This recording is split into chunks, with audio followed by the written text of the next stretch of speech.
ভাবলো 14 দিন নাচ গান করলেই, রাস্তায় ছবি আঁকলেই 14 তলায় উঠে সরকার গঠন করে দেবে। জুনিয়র ডাক্তারদের আন্দোলন নিয়ে বিস্ফোরক কল্যাণ। খবরে আসছে বিস্তারিত।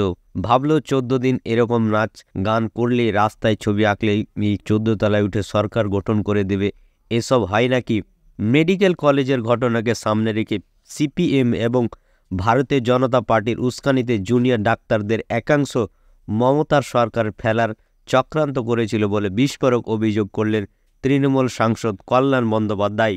আরজি করের নির্যাতিতার বিচার চেয়ে আন্দোলনের নামে যখন সরকারি হাসপাতালগুলিতে জুনিয়র ডাক্তাররা কর্মবিরতি চালিয়ে গিয়েছেন, সেই সময়েই তাদের একটা বড় অংশ রাজ্য সরকারের কোষাগার থেকে স্বাস্থ্যসাথী প্রকল্পে কোটি কোটি টাকা কামিয়েছেন বলে অভিযোগ করে কল্যাণ বন্দ্যোপাধ্যায়।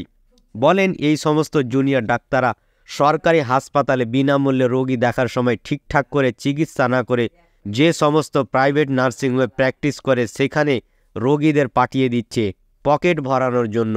আমি সরকারের কাছে আবেদন করব, হাসপাতালে সব লাইভ স্ট্রিমিং হয়। কোন ডাক্তার কি কাজ করছে, পেশেন্টদের ঠিকমতো চিকিৎসা পরিষেবা দিচ্ছে কিনা সেসব যেন আমরা দেখতে পাই। এমনকি সব কিছু পেশেন্ট পার্টিও যেন দেখতে পাই।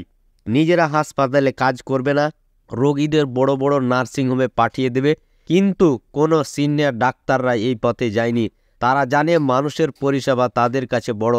হঠাৎ করে কয়েকজন ছেলে মেয়ে বিপ্লব আরম্ভ করলো, সব বন্ধ করে দেব।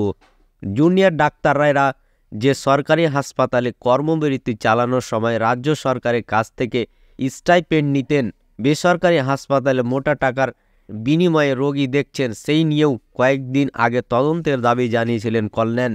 এই প্রসঙ্গে তিনি অভিযোগ করেছিলেন, ডাক্তারবাবুরা কাজে যোগ দিয়েছেন, ভালো কথা, কিন্তু আমার প্রশ্ন, 59 দিন ধরে কর্মবিরতি করলেন, আবার 32,000 টাকা স্টাইপেন্ডও নিলেন, কিভাবে?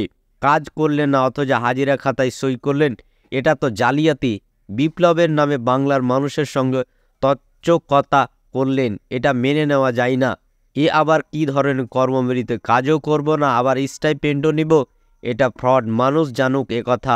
অন্যদিকে 2019-এর লোকসভা নির্বাচন থেকে শুরু করে 21-এর বিধানসভা নির্বাচন অথবা 2024 সালের লোকসভা নির্বাচন ও বাংলার রাজনীতিতে সিপিএম যেভাবে শূন্য পরিণত হয়েছে, তারপরে শুধুমাত্র মমতা সরকারের বিরুদ্ধে কুৎসা রটনা করে সিপিএম বাংলার রাজনীতিতে ভেসে থাকার চেষ্টা করছে বলে অভিযোগ করেন কল্যাণ বন্দ্যোপাধ্যায়। বলেন, পশ্চিমবঙ্গে আর অন্য কোনো রাজনৈতিক দল নেই, সিপিএমকে দেখতে পান কোথাও? নির্বাচন হয় একটু নাটক করে, কেউ গান করে গিটার বাজালে চলে গেল, আর কোথাও কিছু নেই। বিজেপির তো হাল খারাপ। লিখে রাখুন, 2026-এ বিজেপি 30টাও সিট পাবে না।